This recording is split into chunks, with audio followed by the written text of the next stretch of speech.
live in an age of instant information. So isn't it strange that things have been hidden away from us? Governments think we need to gain their trust, but it's the other way around. Just take a look. Nothing tells us more than raw data does. So it's important, it's all available to us. Plus, put up for debate and looked at by the public's gaze. Because there's a lot. Hello and welcome to the Tech Dirt Podcast. I am Mike Masnick. I know that many of you have been listening since the very first episode, and thank you for that. But what you may not know is that even if you listened to our very first episode, that was not actually the first time that we recorded a podcast. Somewhere back around the year 2000 or so, I forget, current podcast co-host Dennis Yang and I, along with another friend, actually recorded a podcast, though it was actually before the word podcast existed. Back then, we just called it an online radio show, and in our case, we named ours with the terrible name Tech Dirty to Me, which we would not consider for this podcast. We have lost all copies of that recording, though they may be buried in a box in a closet somewhere. But the larger point here is that there is very little that is particularly original. Even things that become big often were thought of much earlier in different formats and didn't necessarily catch on, like our original podcast or radio show. Things come and go, and different people try different versions of the same old thing, and sometimes they click and sometimes they don't, but it's rarely for the reasons that people think about. In society today, we have this unfortunate infatuation with the power of the idea, and with it the sense that ideas should be put up on a pedestal and respected and protected. But many people who have actually built successful products and businesses know that an idea is only the starting point, and a very small part of the starting point at that. It is the execution that matters. And because of that, copying the idea is often kind of meaningless. Yet people often freak out about the idea of copying the idea. They hold on to trade secrets, they get patents, they mock and attack copycats, and yet the impact of copying is both little understood and often feared for no good reason. First off, true copying is not as easy as people believe. It's often easy to copy just the superficial aspects of the idea, but very, very difficult to copy the underlying execution and understanding that makes an idea work. I'm reminded of the famous story of the NUMMI car plant down the road in Fremont, California. The history of that plant is fascinating and the subject of multiple books and case studies.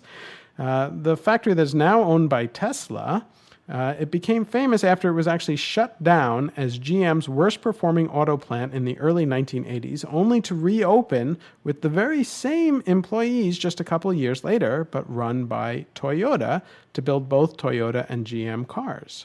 The Toyota management team retrained the former GM employees in a completely different manner of making cars, empowering them to make decisions and to actually improve things in the plant. It also took many of them to Japan for an intensive training program. While there are many lessons to be learned from this turnaround, one of the most fascinating things was the wrong lessons that many took from it. There's a story of how GM management was so impressed by this turnaround that it sent consultants out to the NUMMI plant to learn why it was doing so well. Rather than truly understand what happened, they simply photographed and measured every last detail of the plant in order to build an exact replica somewhere else. Not surprisingly, the replica plant did not perform nearly as well as the NUMMI plant, and the GM management was stumped as to why that was, because they had copied everything exactly. That's a perfect example of copying the superficial, the building and the structure that people can see, but not the intrinsic things that make it work. They didn't understand that it was the culture and the training and the other aspects that made the NUMMI plant function. Similarly, for companies that fear being copied, they often underestimate this factor themselves. They worry about big companies like Google or Microsoft or Apple eating into their business and copying it. And sometimes it may be a legitimate concern, but those companies often aren't able to build up the same kind of support the big companies are not able to build up the same kind of support for their efforts as the company that is focused exclusively on building a great service. So for this week's product, let's talk about copying, whether it's really something to be worried about in the tech industry, or if people need to realize that it's not really that big of a deal. Once again, this week we've got Dennis Yang and Hirsch ready to discuss. Dennis, since you were here when we did that very first Tech Dirt radio show, let's start with you. Do you think companies overreact to the threat of being copied? I mean, I think yes and no. I think, I am going to play a little bit of counterpoint here. Go for it. I think people have this kind of really kind of, visceral reaction to someone when it feels like someone's stolen your idea. Sure. Right. And I think that is maybe the knee-jerk reaction when people are either feel like someone else has done something that they've thought of. And I can remember, back in grade school when, you thought of something really cool and someone else did the same exact thing and it felt really, really bad, right? But at the same time, I think that if you look at the overall success of a company, like there are a lot of things that come into play. And I think that, you've kind of mentioned execution. Mm-hmm. I think another thing that's really critical is timing. And sure. And I would actually say that timing, a lot of people kind of chalk up to luck.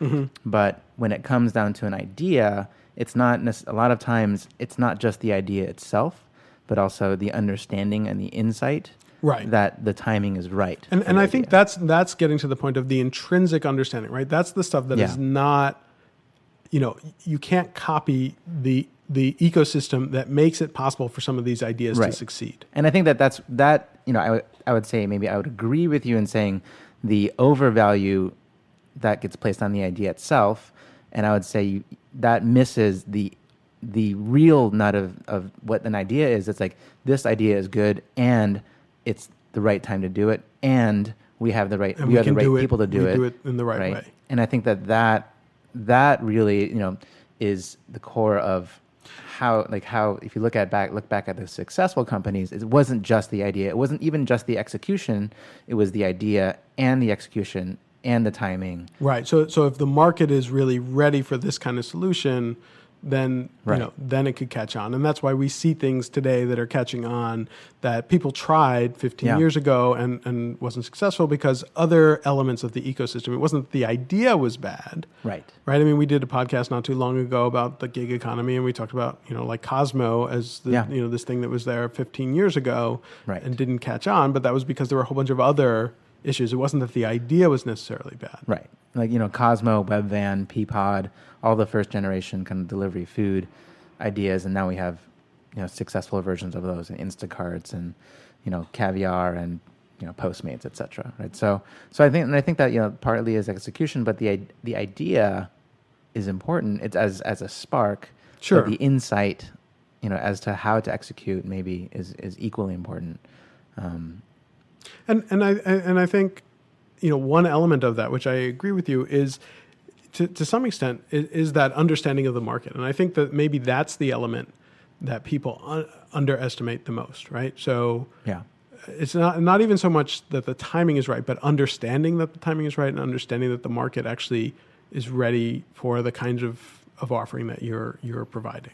Yeah, and I think that I've gotten into frustrating conversations with people where they'll take a look at an internet business or kind of belittle a .com business and saying, oh, that's so easy. Like, why is that even a thing? Why doesn't someone else just come along and do that, right? So, and I think that there's and I think that's. But people have done that forever. I mean, Amazon, well, it's just selling books online. Yeah, right? Anyone can do that. Right, eBay is just connecting. Anyone can do that, right?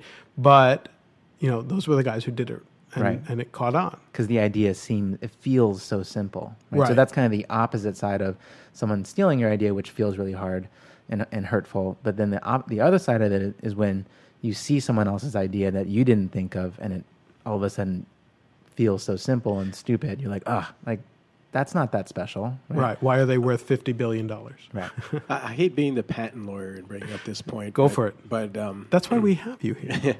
I'm usually on the opposite side of what I'm about to say. But I think you guys need to draw a distinction between sort of the kind of idea that's kind of like your snap idea, like, hey, let's deliver food by taking orders on the internet and deploying a van or something like that, right? Mm-hmm. Versus the kind of ideas that come from iteration and some expenditure of effort and some capital, perhaps even, right? There's some things that are very easy to copy that might have taken a long time to develop, right? And that's your classic excuse for a patent, right? Something like, what's an idea? Like using a very particular formulation of compounds to fight some infection or something like that, right? Okay. Like you have to iterate through thousands of them, and then Yeah. so there's those kinds of ideas too, and I think it's important to sort of draw the distinction, because some things that on first blush look very much like the former, the easy kind of idea, might actually, in retrospect, when you look at all the kinds of things that people went through, might turn out to be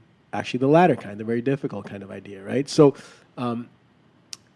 I don't want to say that business plans are always that way, but a lot of times the business model that somebody comes up with is a product of lots of sort of failed false Absolutely. starts in many different directions. Now, that isn't to say that I think that deserves protection, and you shouldn't be able to clone that. But But it's so just it's something to consider. But here's right? so here's my argument there, and this is different, right? I mean, so the case that if you're talking about like a compound for a drug, that's very, very different, because you can copy the exact thing and the result is the exact same thing. But the fact is, most people who have gone through a business knows that building a startup kind of business, especially one that's been successful, is that the original idea and the plan that you have is almost never what that business actually becomes, because the second the idea hits reality, the oxygen of reality, it changes, because the market reacts and says, no, you know what, we don't want this, but we kind of like that thing. And then everyone then you sort of focus in and you learn, and and you iterate and you change, which is exactly the point that you made. But what I'll say from that is that even in doing that, in going through that process of changing and iterating and learning and seeing what the market says and what they react to, that is part of the intrinsic knowledge that the company has, that they understand why their product is successful, that anyone who just comes along and says, oh, that, startup, that hot startup, they're not doing anything special, but, and I could just copy it. But the fact is, in getting to that point where that startup became hot, they learned so much about the market and what it wanted and what it reacted to, that even if you just copied the product itself, you don't have that intrinsic knowledge, and you miss the little things, and who knows what it is. Is it the little design elements? Is it the little tiny feature that nobody talks about that just... The very particular way of dealing with your customers. Right. Whatever it is. It could be any one of those things that makes it so powerful and makes it, sort of viral and catches on. And it's those points that almost nobody ever pays attention to. And so, we can use real examples. We can use theoretical ones, but people always talk about, right now I keep hearing a lot of people talk about Slack, right? I mean, Slack is this chat app that lots of people are using, and there are a number of competitors out there, many of whom were in the market before Slack existed. And yet, Slack is running away with that market. Yeah. And It boggles my mind, to be honest. Okay, we use Slack in my company. yeah, but- and we use it at TechDirt, and I'm in a few other Slack chats also that I've been invited to, different groups and networks and things like that. And it's just become the de facto thing. But there are other products like it. Yep. And there are other products that are coming on the market that are trying to copy it. And I've heard lots of people who are just it boggles the mind. And why Slack? Why did Slack catch on? Why do you think Slack has caught on? There are little things about it that I don't know which ones, but that just make it really easy and really convenient. persistent chat rooms. But there were persistent chat rooms before. We've had persistent chat rooms at TechDirt for Right. years. At TechDirt, we used a number of different things, but we have our own internal one that we built. Yep. And that Dennis, you built, I think. Yeah. And we use Skype as persistent chat rooms for a long time. Right. But it wasn't searchable. It was okay searchable, right? It was okay searchable, but even with Slack, we don't even care about the searchability, but the integration with other stuff, we've now integrated Slack into the workflow of when people edit stories and submit stories, they pop up in the Slack chat, and that actually really helps with the workflow.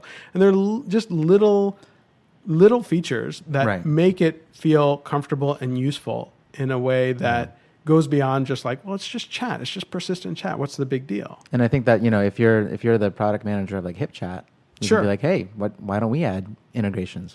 We could do that. Right, and they did, right? Yeah. And HipChat is there, but HipChat did not have integrations before Slack did. I don't know. I don't- think I they mean, did actually, but they might have, yeah. But we used again, it a long time ago, and it was a great chat client. Is HipChat from Atlassian? They were Yeah. bought by Atlassian, yeah.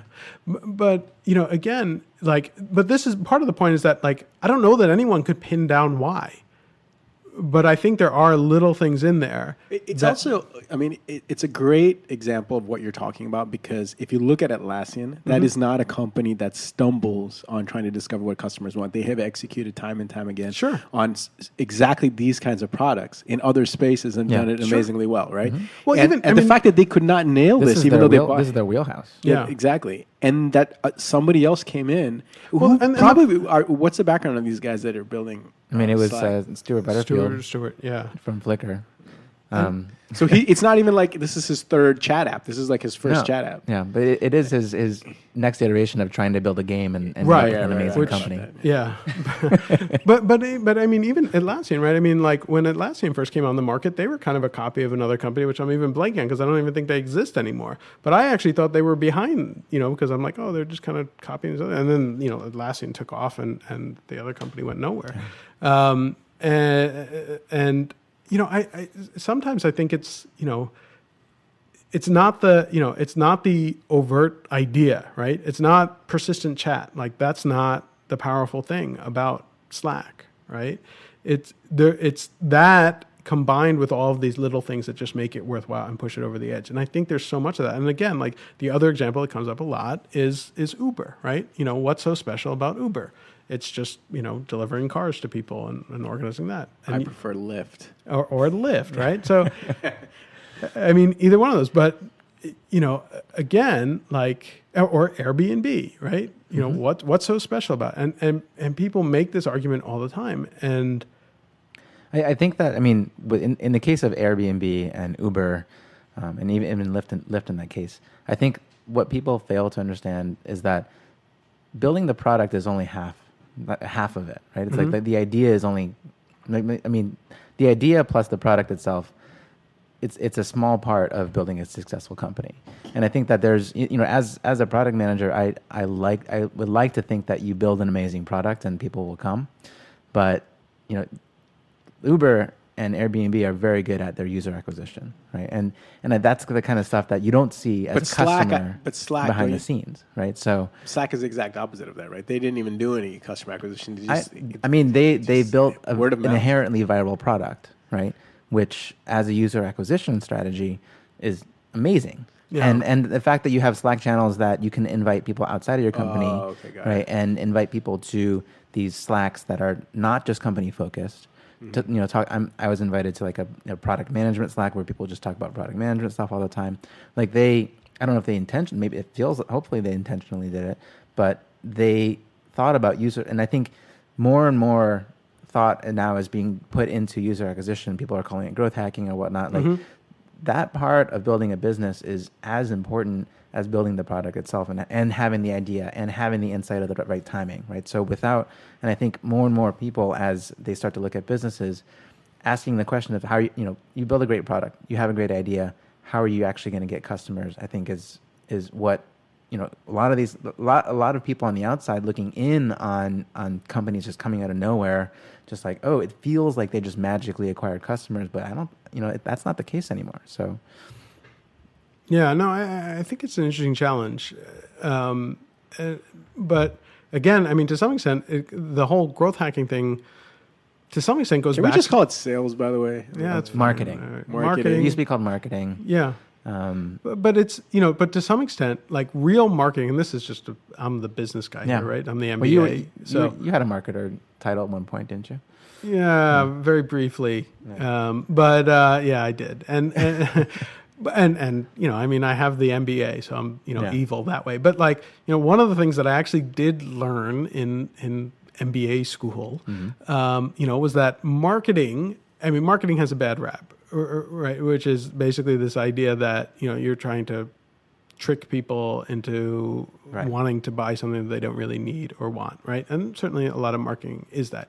But, one of the first things that I learned in my marketing 101 class was, real marketing is supposed to be about understanding the market Right. and figuring out how to fill a need for what that market wants, which gets back to the point that you were making at the very beginning, Dennis, Yep. which is understanding that market and the timing so that you can get this product to that market in a way that they really want it, Yeah. right?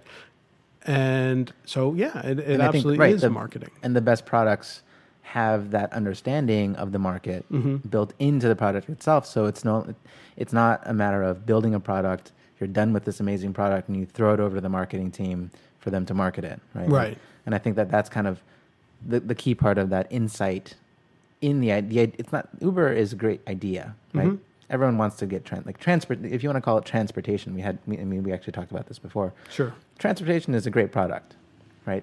That's not the idea. The idea is now what is available technology-wise from a platform, and how do we actually acquire and build these, essentially sharing and growth loops into the product itself, Right. which I think are super insightful, right? Yeah, no, I think that's interesting. And as we were having this conversation, it reminded me of this, of a blog post from 2009. So it's from 6 years ago. But that this guy, Derek Sivers, he founded CD Baby. Yep. Oh, yeah, I remember that. And Is this the concert post? No, it's a Oh. different one. He has a couple of key posts. That's funny. As I was typing that in, that's the first suggestion that came up. But Okay. this is another post. That's a good one, though. Yeah, this is ideas are just a multiplier of execution, and so he argues that not that ideas aren't important in all of this, but that Ideas are really important. Yeah. but that the way he puts it, he has a whole listing. I can't go through the whole thing, but he basically Yeah. says, if you have an awful idea, that's going to be a negative multiplier. It's going to hurt. You're never going to succeed no matter Yeah. what. You right? can execute on an awful idea. But if you have it has weak ideas, so ideas, good ideas, great ideas, brilliant ideas, and he basically they're Yeah. weighted, right? So the better idea, the more valuable the execution is going to be. But then he has the list of no execution, which is worth nothing basically. Weak execution, so execution. Does he have examples good. of I don't remember. I don't want to scroll down as we talk because it's not great good idea, podcasting. bad execution, okay idea? Yeah, amazing I don't know. We're really focused on tech, but I think some of the best examples of great execution are in consumer beverages and things like that, right? Like Red Bull coming out of nowhere and just creating the energy drink market, right?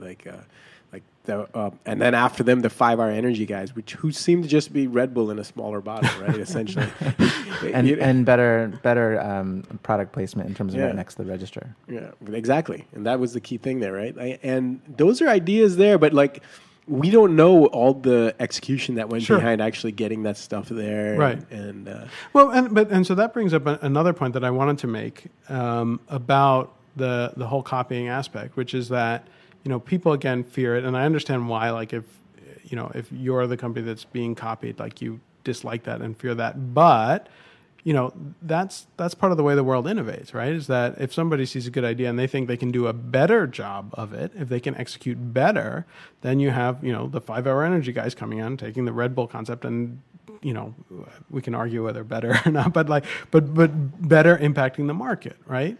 if you look at the 5-Hour Energy idea, what is actually patentable there? There's not a whole lot. It's basically energy drink in a smaller bottle. They can patent the formula that's in the energy drink, right? Perhaps. Yeah, I don't know. I don't know if they have. They don't have to. But that's exactly the point, right? Because even if someone were to copy exactly what's in the bottle, the key part, point. yeah, exactly. The key part is getting it near the register. I'm vaguely recalling, and I'm not going to search it now because I'll get into a whole. I vaguely recall some sort of IP fight around the 5-Hour Energy guys, really? but I don't remember what the about the details vitamins were. or what vitamins go in there. or No, something. but there was something about that they were targeting a competitor that was trying to do something very similar to them. I think, and I could be wrong. Yeah. So maybe we'll save that discussion for another time. But the larger point, right, is that not getting into like the specifics of the energy drink market. This is the way innovation occurs, right? I mean, someone has a good idea, yes, and the good execution. If somebody can execute better and improve on the idea and or the execution, then isn't that what we want, right? I mean, it may suck for the original company, but from, society's perspective, Right. then the world is better off, right? Well, Because you're getting a better offering. I mean, I guess I'll play devil's advocate Go here. for I mean, it. so the scenario in which someone, some smaller company or guy in a garage has an amazing idea and amazing insight for the right timing and just not the resources of a large company, and a large company coming by and essentially saying, yeah, that's a good idea. How often does that happen? I don't know. I don't think it happens as often as people think it does. Right. I mean, that's that, the windshield Yeah. wiper story with General Motors. We've rehashed that one. I can't actually think of a single one. The windshield wiper guy, didn't that happen to him? No, I don't think Well, so. there's more to that Different story takes too. on his. So you're saying I mean, we don't know when that happens, right? So Right, and it's entirely possible that happens, and because it's a small guy who gets crushed, and we never learn about the story. yeah. Is that possible? Absolutely. And could this happen? Sure. Does it happen? Probably sometimes. It would be, Yeah. it would be ridiculous to argue that never happens. That a big company doesn't come Yeah. along and just, crush a smaller company that has a good idea. They're like, yeah, that's awesome. We'll do that. We'll Thank do you. that. Yeah. Yeah. But how often does that really happen? I mean, there's an argument that's made. This is like, if you have a really good idea. But if you want to argue hypotheticals, Uh-huh. if it does happen, is that bad for society? yeah, that's a good question. Right. If the big company if takes if it. the big company takes, so at the end of the day, society gains the execution and the timing of this amazing idea. The person that is hurt feasibly is the small inventor that didn't get justly rewarded for their idea. Well, I think the way to analyze that is to Is that bad? Here's what the negative is for society in that situation. If it diminishes the demand to create other small innovative ideas, But I don't in the think it future. does, which is what maybe. It depends how it happens, right? Like if the prevailing view in society still remains that the small guy can make it, then there's no diminishment of, Right. of future idea generation. but if- However, if people just start getting this feeling like, oh, the big guy's just going to come and crush us, then people won't bother, right? Right. And that's certainly in places that don't have sort of open market economies. There's a lot of people with great ideas that just don't They're like, do "Eh, this stuff. forget it. I'm not There's gonna no way do I it." could do it. This bureaucrat's going to come and crush me, or this union. Yeah, will- but that's and they but, just but won't do those it. those tend to be in like non-open market. You know, situations, exactly. right? That's my And so point, yeah. that's not so much an issue of like big company just coming and taking it. That's But in these non-open markets, it's not like there isn't these large corporate players. Sure. I mean, like you go to France, you have these huge conglomerates with like Sure. way more commanding presence in the markets than anybody in the United States has, right? Like this is like a dirty secret that most people don't talk about when you talk about a place like that. Is that they have these huge conglomerates and they tend to sort of hire all the engineers or all the roboticists or whatever. They have these like huge bureaucracies that just yeah, but they don't do innovation well. So like even if Exactly. No, that's my if point. they come across a good idea, they Right. they But a don't young recognize it. Frenchman with a better idea of how to make a graphics processor Comes to in the US. 1992 in France actually immigrates and comes here and works Right. for NVIDIA, right? Like he doesn't, or starts his own company in Montreal Right. or something. He doesn't do it. But you see what I mean, right? Like Yeah. that's a situation where like maybe the stealing is happening a little bit too much. Yeah, and but I think it is a valid point. But like people do have this fear of, of the big company stealing the little guy's idea, and it just, there's if it were really happening that often, So I Googled it on my phone. there would be a lot more examples. You Googled what? I Googled ideas that big companies have stolen. Oh, excellent! And what do you got? Fill us in. All right. So the number 10 idea is the Aqueduct. It's a faucet extending device for little children. Okay, if I'm this is I'm the gonna scroll through here. Let's see. Number 7, the dip and squeeze packet, which is a packet of ketchup. Do you know that one? The Heinz? I do. See, Yeah, you 'cause know, there was a see, big you know legal that fight. one. Yeah, yeah. So But these are not. this guy David major, Wawrinski originally pitched the idea to Heinz. These are not major innovations. Let's see here, Johnny. But if he pitched it to Heinz and then Heinz made it, Yeah, Heinz made it. yeah. There was. Why a did he lawsuit. pitch it to Heinz and not start his? Oh, but you know what? There was no Kickstarter. Yeah. Now that you mentioned Kickstarter, number 4, Pen Type A. Oh yes. So- well, no. What- So what's this is we don't have time to get into this because the Pen Type A fight was Yeah. this was a big Kickstarter project. Yes. And Can you tell me what the product is first? It's a pen. It's a pen. Yeah. Type It's A. a beautiful pen that was like machined, and I have one of them. Well, if you it's a wanna see metal. it. It's a metal. It's a metal It's a pen. metal pen. But the short story, what basically that the manufacturer that they contracted with kind of stole the idea and just started making it, right? Sort of. Okay, that is the basic story. Yeah. The manufacturer, who I wrote about that story, the manufacturer then spent many months talking to me about it, and they did? emailing me about it, and So is there giving another side? another side to that story, which I don't fully buy, Mm-hmm. but because there were some things in it that were definitely sleazy. Mm-hmm. But to go back to the overall point of like the value of actually being able to execute and do things better, the manufacturer ended up producing their own kind of pen that looked very similar but had significant differences, and they claim was much better for certain things and was marketed in a very different way to a very different audience and was not a type Yeah. A, and had all of these things, and so again, there is more to that story than it's very, very convoluted and complex. But it's not as simple as just like, oh, the big guy came and Yeah, stole and the and I idea. think that maybe your point is valid. From if this is the list of the 10 If this biggest, is the biggest thing, yeah. the number one thing here is Disney, which is probably a different subject. Disney's. Disney. Yeah, The they're idea? saying that a lot of their story ideas were Oh, stories sure. from. from Yeah, one. but Fairy that's tales. different, right? That's not. We're not talking about innovations there, right? Yeah. And so so I think that says something, right? That you the can't. windshield wiper guy didn't even make it in the list. Yeah, well, even though there was a Disney movie made about him. Yeah. But yeah, it doesn't have. I mean, the argument that people say is like, if you have a really good But idea, people love like, the underdog. It Sure.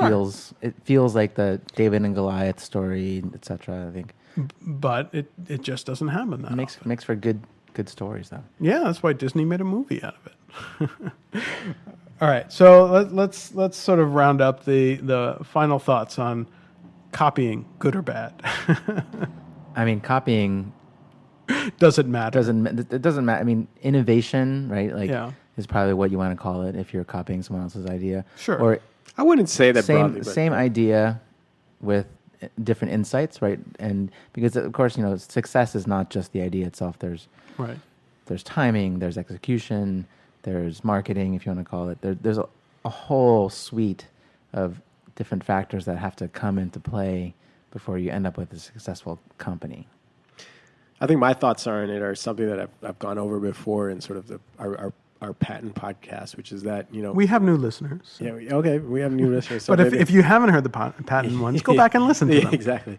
But basically, my point around this is always that in general, allowing liberal copying is good for society because trying to police and prevent the quote unquote bad copying, like the few instances that you had on your top 10 list there, Dennis, trying to stop those is sometimes such a burden on society that you have way more costs than you're going to get out of preventing the copying. Because at the end of the day, the downside of allowing too much copying is only the fact that there might be some innovation on the back end that doesn't occur because someone Right. might be discouraged. But it just seems to be that people are innovating at such a high pace And that desire to innovate is still there. Yeah, exactly. And if you look at the reasons why most people innovate, it tends to be because of a need that they feel Exactly. that they have. And so, Yeah.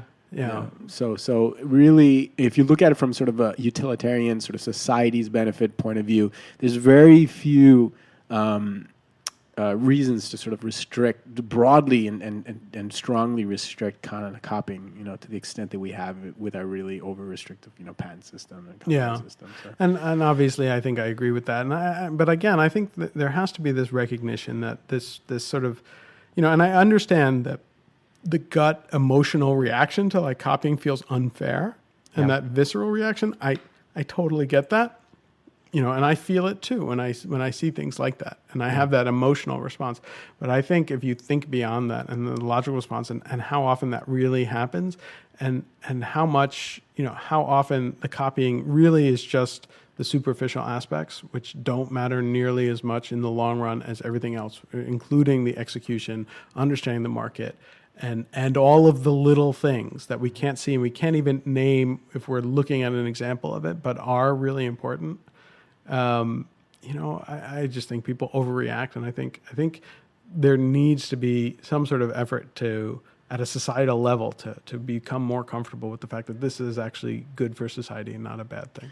And you have to remember also, Mike's talking about this, and he runs TechDirt, and there's been many instances of people basically just copying stories off of TechDirt and rewriting them. And he hasn't really come out to say we need to pass a law to prevent people from rewriting stories or anything, So well, and of course we rewrite other people's stories as well. Right? I mean, it's part of the way this works, and so this is the way this is the way innovation actually happens. Part of it is building on the works of others, and making that more difficult, I think, is foolish, because the real horror stories of the copying are very few and far between. And so that's my thoughts on that. If you disagree, go ahead and copy us with your own damn podcast. But thanks for joining us, and we'll be back next week with some other wonderful topic to argue about. The truth will set you free. The truth will set you free. The truth will set you free.